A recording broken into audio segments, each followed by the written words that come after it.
Agradecer aqui a presença do Gabriel, fundador, responsável aí por discussões do Let's Open, o grupo Let's, e vou deixar ele se apresentar mais aqui também. Continuando nossas conversas aqui sobre estratégia, crescimento e tecnologia para investimentos. O Gabriel que é bastante inserido no contexto todo do Open Finance. Obrigado pela presença, Gabriel. Boa. Obrigado, Guilherme. Prazer estar aqui com vocês na Febrabantec. Bem, tá super legal aqui o stand. E me apresentando rapidamente, antes da gente virar um grupo e ter a Let's Media com várias verticais financeiras, eu vim de dentro do mundo do Open Finance. Então, na época que eu ainda trabalhava no Itaú e tudo mais, eu comecei a produzir conteúdo, na época era um grupo no Teams, que eu ficava mandando as notícias e tal, e aí lotou aquele grupo, depois eu passei a colocar no LinkedIn, virou uma newsletter, hoje tem quase 10 mil assinantes, a gente tem um podcast com mais de 100 episódios, mas nesses 3 anos, olhando para o Open Finance, eu estou ali semanalmente olhando as notícias, vasculhando Reclame Aqui, Twitter, o site das empresas, olhando muito para fora, para entender um pouco desses casos aí de economia de dados. Acho que a gente vai poder explorar aí como tem evoluído esse mercado, enfim, quais são os cases também que tem despontado e chamado a atenção. Não, legal, obrigado por dar essa visão. Eu queria começar pedindo para você dar um pouco desse contexto aqui, né, do Open Finance, você que vem acompanhando desde o começo, ou há muito tempo, né, de que ainda era nas fases iniciais, a gente já está avançando aqui para a fase de investimento também, a gente vai falar um pouco sobre isso, mas contasse um pouco da sua experiência acompanhando essa trajetória, com todas as interfaces que você vê em várias fases aí, o trabalho que você vem fazendo de maneira mais detalhada. Quando a gente olha para o Open Finance, eu acho que basicamente, essa definição acho que eu vi lá no pessoal da Austrália, mas era falando assim, olha, você basicamente tem 2 funções, você vai movimentar dados e você vai movimentar recursos. E o recurso também é um dado, né? Mas enfim, você vai ter essas 2 opções. Então a leitura e movimentação de dados, enfim, foi onde no mundo todo mundo começou. Nem todos chegaram tão bem na fase de pagamentos. Aqui no Brasil a gente ainda tem alguns desafios, mas a gente está avançando bastante. E aí acho que alguns pontos legais para falar da trajetória do Brasil e como que eu acho que isso vai evoluir. Primeiro, a gente teve muito investimento de todas as instituições, então a obrigação por parte do Banco Central de colocar as grandes instituições participando do ecossistema de Open Finance garante uma cobertura muito grande de opções para os usuários. Você já consegue observar um número interessante de participantes voluntários, então você vê empresas que estão vendo valor. Cara, o Nubank é voluntário, você tem cooperativas que entraram, são voluntárias, você tem várias pessoas que estão falando, olha, tem valor aqui, então também quero participar, vou entrar na conta, vou pagar para esse negócio funcionar porque eu vejo valor. Então, o tanto que já foi investido em infraestrutura para que isso funcione, me dá muita certeza que esse jogo vai continuar funcionando.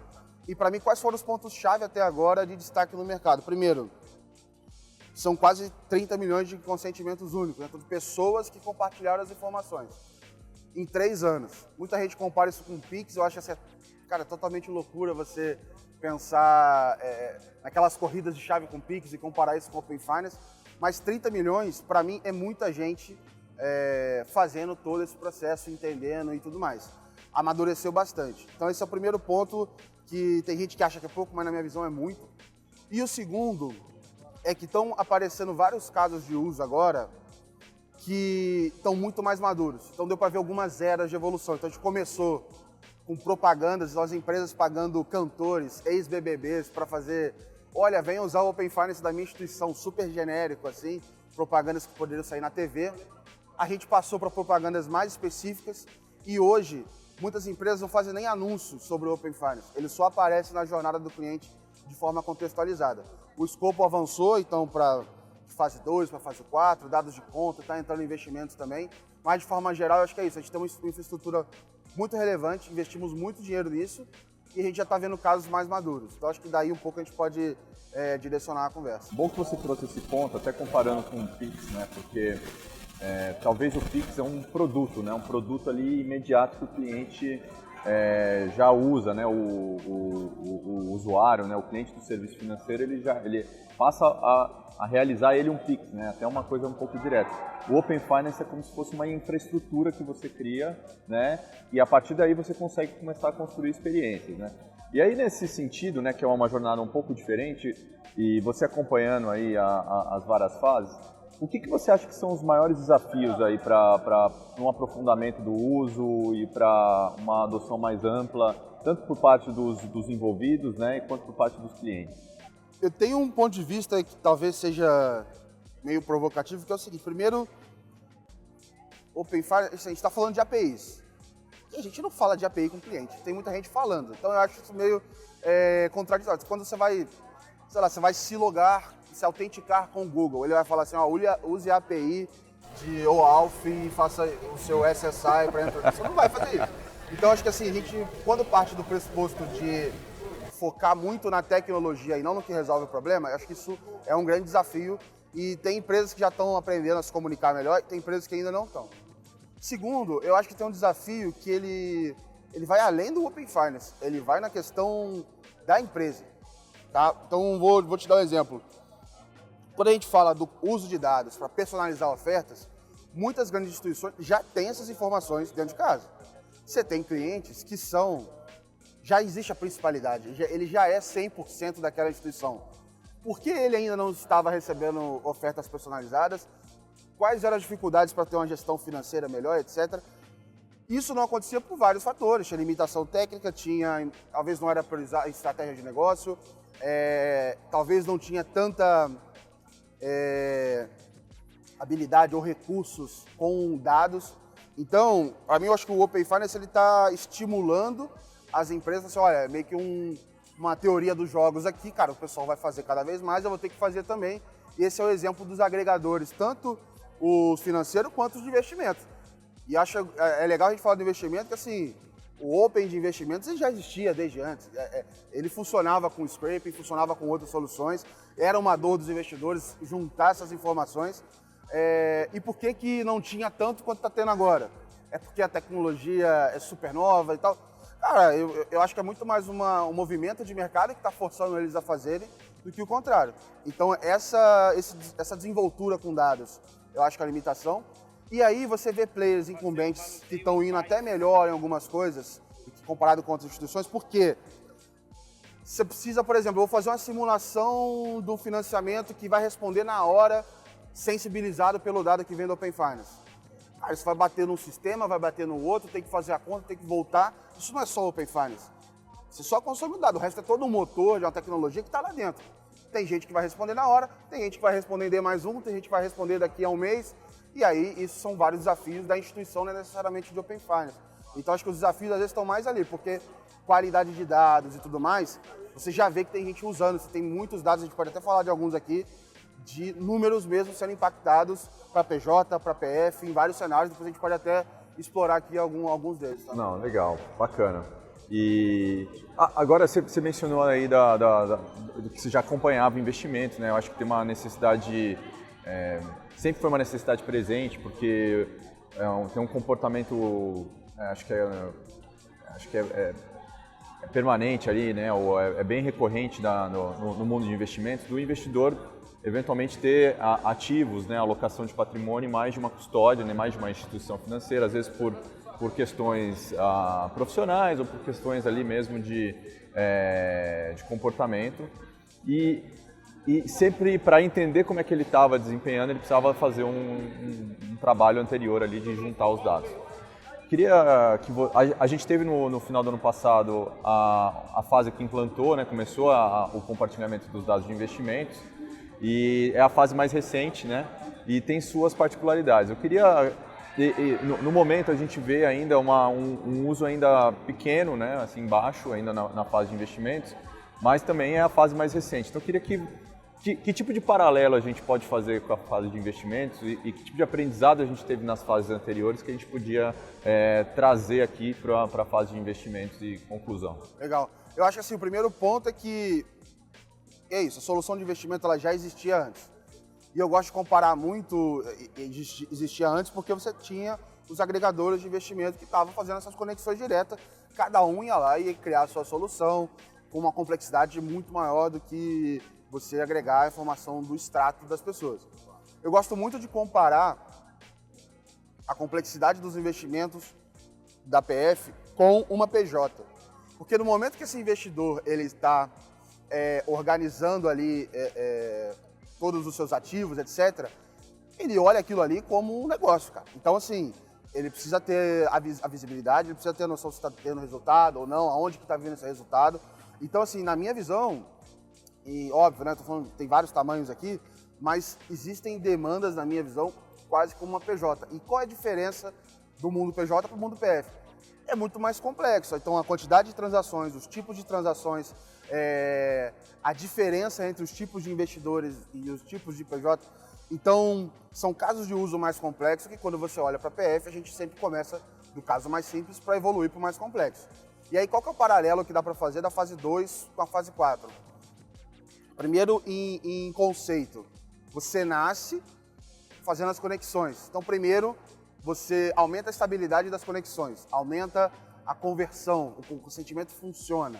Beleza, então a informação agora, ela flui melhor do ponto A para o ponto B. Agora, o segundo passo eu preciso melhorar a qualidade do que sai do ponto A para o ponto B. E aí, como a fase 4 é super recente, ela vai levar um tempo para amadurecer. Só que, para ela amadurecer, ela tem uma dificuldade muito maior, no meu ponto de vista, do que a fase 2, porque, enfim, a gente já falou, até a gente teve a oportunidade de conversar lá no nosso podcast, falando assim, olha, todos os eventos que acontecem em ação, isso é diferente, não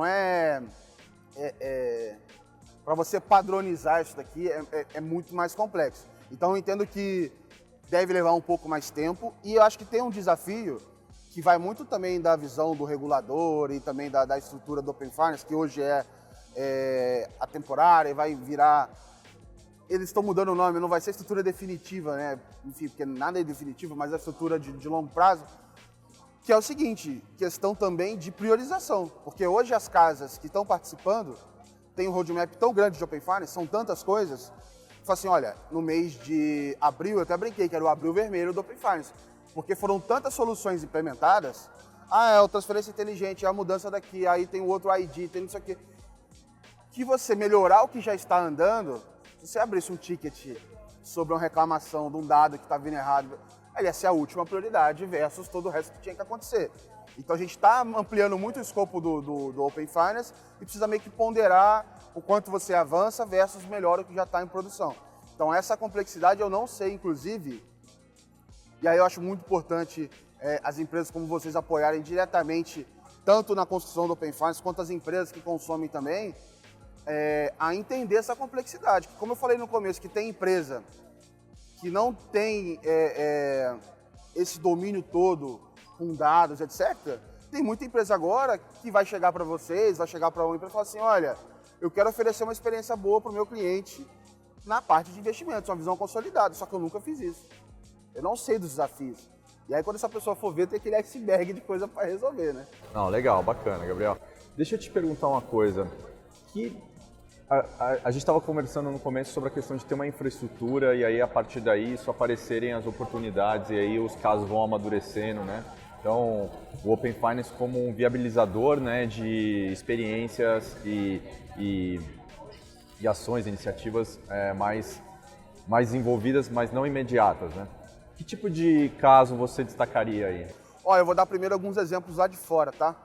A PJ no Reino Unido ela tem mais ações para ela no Open Finance do que no Brasil. E aí, então, tem bastante coisa que acontece para eles lá de gestão financeira, pagamentos em lote, contabilidades. Cara, quase toda a contabilidade usa Open Finance no Reino Unido. Então, isso é bem interessante. Na parte de investimentos, aparece muita solução. Os PFMs estão meio que juntando a parte de investimento também. E é curioso que eu comecei a ver dois comportamentos. Os que estão apostando 100% em escala, em AI, etc. E aí, beleza, é autosserviço.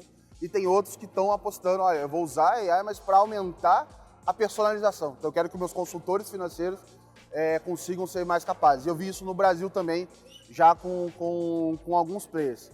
E aí, eu vou citar aqui alguns casos no Brasil, já com números que estão super legais. Já teve notícia recente do Banco do Brasil aumentando, se não me engano, 700 milhões de limite de crédito por conta de Open Finance, usando as informações de Open Finance. Eles já mudaram modelos de crédito, eu fiz um reporte só sobre isso, eles mudaram modelos de crédito já, um modelo inteiro de um banco mudado por conta da informação de Open Finance. Eles criaram a solução, depois eu vou passando para os outros, tá? Mas do Banco do Brasil, de portabilidade. Então você usa os dados de Open Finance, você vê o quanto é a taxa que você paga lá versus no mercado. Inclusive, se aquela taxa for maior do que as outras, vai aparecer também. Fazendo sentido, você faz a portabilidade. E aí, beleza, você não explicou para o cliente que é o Open Finance, é a API de portabilidade. Não, é a solução de portabilidade, comparador de crédito. Já trouxe mais de 1 bi de carteira de crédito para o Banco do Brasil. Nubank trouxe as soluções legais de avisar quando a pessoa entra no cheque especial, já economizou, acho que perto de 6 milhões de reais para os clientes deles só por conta disso. E eles estão fazendo recomendações agora, que inclusive são até contra o interesse de curto prazo do Nubank. Porque ele fala assim, olha, você poderia ter economizado R$1.000 no seu cartão Black, que eu vi que você tem lá na outra instituição. Olha aqui umas ofertas para você. Tem esse outro cartão, e esse cartão não é do Nubank, é o cartão do outro banco. Isso é uma loucura, você imaginar alguém fazendo isso aqui no Brasil. Você fala, cara, alguém vai fazer isso aqui, é loucura. E aí teve outros números, assim, teve Mercado Pago, tá colocando lá para todo mundo na PJ, já teve o pessoal do Sicredi, inclusive foi anunciado aqui num painel aqui na Febrabantec, eles estão usando o gerenciador financeiro, que, cara, aumentou em mais de 100 milhões de reais em crédito para essas PJs, porque com mais informação que está ajudando no dia a dia dele, a empresa conseguiu rever os limites para esse pessoal. Cara, assim, mas tá tendo muito. E tem alguns cases que não saem em números, mas fica rolando no bastidor, que acho que é um legal que rola no investimento. Olha só, eu não tô ainda, sei lá, usando perfeitamente os dados da fase 4 de investimento, mas eu tô vendo aqui a conta corrente desse cara. Eu vou usar isso aqui como pretexto, vou abordar esse cara comercialmente e vou tentar trazer ele para a minha instituição, para fazer uma oferta melhor, um atendimento melhor.